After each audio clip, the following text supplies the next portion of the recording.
Video content has been made available for information and educational purpose only. Unidirectional trade strategy is a copyright content of IFMC. Good morning and welcome to the episode of तैयारी अगले सप्ताह की। दोस्तों, इस बार हमने फिर से देखा कि ट्रंप ने फिर से एक 500% टैरिफ की बात करी और बाजार वापस 25,700 जो एक मेजर लेवल था, मंथली सपोर्ट लेवल यूडीटीएस के हिसाब से, उसके नीचे आके हम पहले दिन बंद हो गए। ये तो मैं नहीं कहूँगा कि अभी यहाँ से बिल्कुल बेरिश मूवमेंट स्टार्ट हो गई है, लेकिन हाँ, एक लेवल, एक जो मेजर सपोर्ट है उसके नीचे हम आ चुके हैं। अब अगर हम यहाँ पर सस्टेन करते हैं तो फिर हम एक वापस जो एक बहुत दिनों के बाद पिछले 2-3 महीने में एक बुल रैली बनी थी, उसमें हम वापस बेयर रैली में कन्वर्ट हो सकते हैं।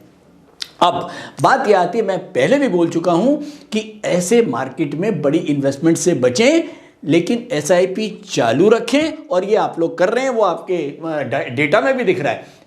जो एसआईपी हैं वो लगातार बढ़ रही हैं, लेकिन जो ओवरऑल इक्विटी के अंदर एक फ्लो है म्यूचुअल फंड्स वगैरह में, वो कम आया है।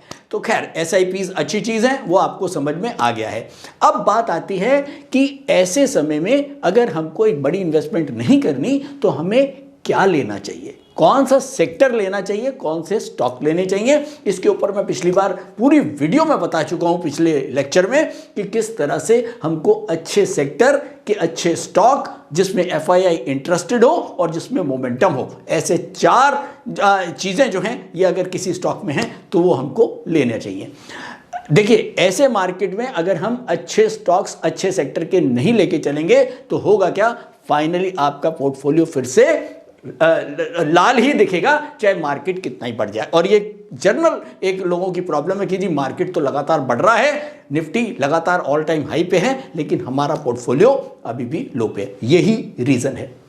अब चलते हैं सीधा यूडीटीएस वीएसएम के ऊपर। और यूडीटीएस वीएसएम हमको ये दिखाता है कि टॉप सेक्टर्स कौन से हैं। और अगर हम सेक्टर्स की बात करें तो बहुत टाइम से रिफाइनरी सेक्टर जो है वो सबसे ऊपर लगातार बना हुआ है। तो मैंने यूडीटीएस रोबो को लॉगिन कर दिया है। यहां पर मैं फंडामेंटल स्क्रीनर को क्लिक करता हूं।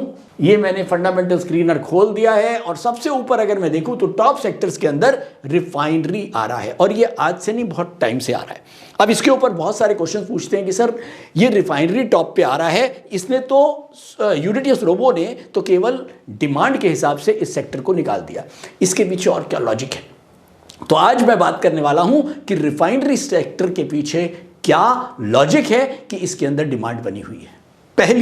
पहली और सबसे बड़ी चीज कि जैसे जैसे क्रूड में मार्जिन बढ़ रहा है, कि मार्जिन बढ़ने का मतलब ये होता है कि जो कच्चा तेल है वो, और जो हम पेट्रोलियम बना रहे हैं, क्रूड से हम पेट्रोलियम बनाते हैं, प्रोडक्ट बनाते हैं, तो वो जो डिफरेंस है वो मार्जिन लगातार बढ़ रहा है, जिसकी वजह से एक अच्छे प्रॉफिट्स जितनी भी रिफाइनरीज कंपनीज हैं उनको मिल रहा है। पहला रीजन। और अगर मैं दूसरे एक बड़े रीजन की बात करूं तो वो इकोनॉमिक फैक्टर है। इकोनॉमिक फैक्टर इस समय पूरा वर्ल्ड में एक इकोनॉमी अच्छे, चाहे वो यूएसए हो, चाहे वो इंडिया हो, चाहे वो बाकी की डेवलपिंग कंट्रीज हो, एक अच्छे रफ्तार के साथ इकोनॉमीज बढ़ रही हैं। और जब जब इकोनॉमीज बढ़ती हैं तो इसका मतलब वहां पर डेवलपमेंट हो रहा है, और जितना डेवलपमेंट होगा उतना क्रूड और ये पेट्रोलियम प्रोडक्ट का खपत बढ़ेगा। तो ऐसे में, और इंडिया जो है वो एक बहुत बड़ा हब है जहां से जो पेट्रोलियम, जो रिफाइनरीज हैं,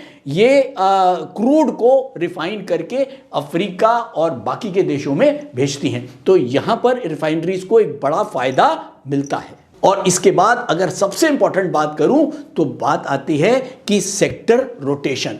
जब मार्केट में उथल पुथल ज्यादा होती है, हम पीछे देख रहे हैं मार्केट के अंदर बहुत ज्यादा अनसर्टेनिटीज हैं, ग्लोबल मार्केट के अंदर यूएसए, चाहे चाइना, चाहे इंडिया, सब जगह एक जबरदस्त उथल पुथल है। ऐसे में लोग जो हैं, वो इन्वेस्टर जो है वो कोशिश करता है कि किसी सेफ जगह पे लैंड करे या सेफ जगह पे इन्वेस्ट करे। तो ऐसे में वो ढूंढता है ऐसे स्टॉक्स जिसके अंदर अच्छे डिविडेंड यील्ड हैं, जिसके अंदर डिविडेंड यील्ड्स बहुत ज़्यादा हैं, अच्छे हैं, साथ साथ कैश रिच कंपनीज हों। और ऐसे में रिफाइनरीज कंपनी से ज़्यादा उनको अच्छा और कुछ नहीं लगता। तो शायद ये 3-4 बड़े रीज़न हैं जो ये समझाते हैं कि रिफाइनरी सेक्टर के अंदर डिमांड क्यों बनी हुई है। तो ये तो मैंने आज रिफाइनरी सेक्टर को कवर किया। नेक्स्ट मैं अगले उसके अंदर एक नेक्स्ट सेक्टर लेंगे और मुझे ऐसा लगता है कि अब आपको समझ में आ गया होगा कि रिफाइनरी सेक्टर के अंदर ओवरऑल डिमांड कैसे है। अब जब हम यूनिटीएस रोबो की बात करते हैं तो वो फंडामेंटल एनालिसिस के ऊपर भी एक टेक्निकल एनालिसिस कर देता है। फंडामेंटल के ऊपर टेक्निकल एनालिसिस का मतलब यह है कि एक हमको ये पता लग जाता है कि कौन से सेक्टर के अंदर डिमांड ज़्यादा चल रही है। यानी कि अगर एक सेक्टर के अंदर 10 स्टॉक हैं और 10 में से 10 स्टॉक का मोमेंटम जो है वो अपवर्ड है, तो इसका मतलब उस सेक्टर के अंदर एक अच्छी डिमांड है। लेकिन वो डिमांड क्यों है वो आपको अपनी मेहनत करके ढूंढना पड़ेगा, जैसे मैंने आपको बताया है कि रिफाइनरीज के अंदर डिमांड क्यों आ रही है। तो फाइनली आपको यह तो समझ में आ गया कि रिफाइनरीज के स्टॉक्स में क्यों अभी भी इतनी जो है वो डिमांड है और उसके अंदर डिमांड क्यों है, उसके पीछे एक पूरा लॉजिक है। तो सबसे बड़ी बात, अगर स्टॉक मार्केट में आना है बिना समझ के बिना पढ़े नहीं आना है।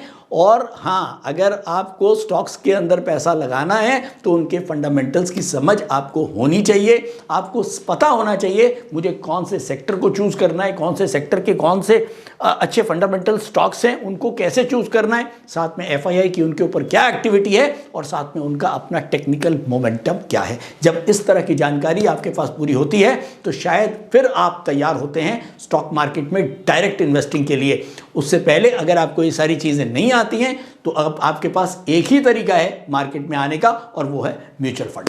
तो थैंक यू दोस्तों, आज के लिए इतना ही और जुड़े रहिए तैयारी अगले सप्ताह के अंदर। हम पूरी कोशिश करते हैं कि आपको अगले महीने के लिए या अगले हफ्ते के लिए हम बिल्कुल तैयार करें, चाहे वो सेक्टर हो, चाहे वो ओवरऑल मार्केट कंडीशंस हो, चाहे ओवरऑल इकोनॉमिक कंडीशंस हो।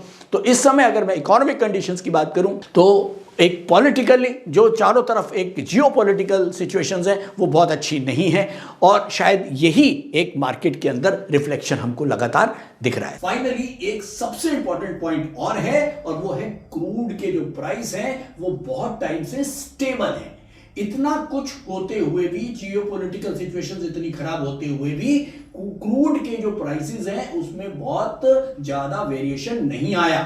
ये एक बहुत बड़ी बात है और ये एक सबसे पॉजिटिव फैक्टर है रिफाइनरीज को फायदा पहुंचाने का।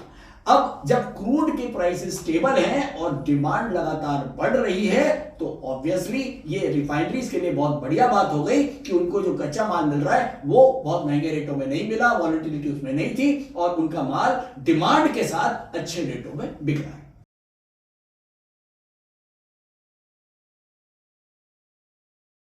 स्टॉक ट्रेडिंग के दौरान मुझे क्या खरीदना चाहिए और मुझे क्या बेचना चाहिए, मुझे कब खरीदना चाहिए और मुझे कब बेचना चाहिए, ये सवाल आपको परेशान करते हैं।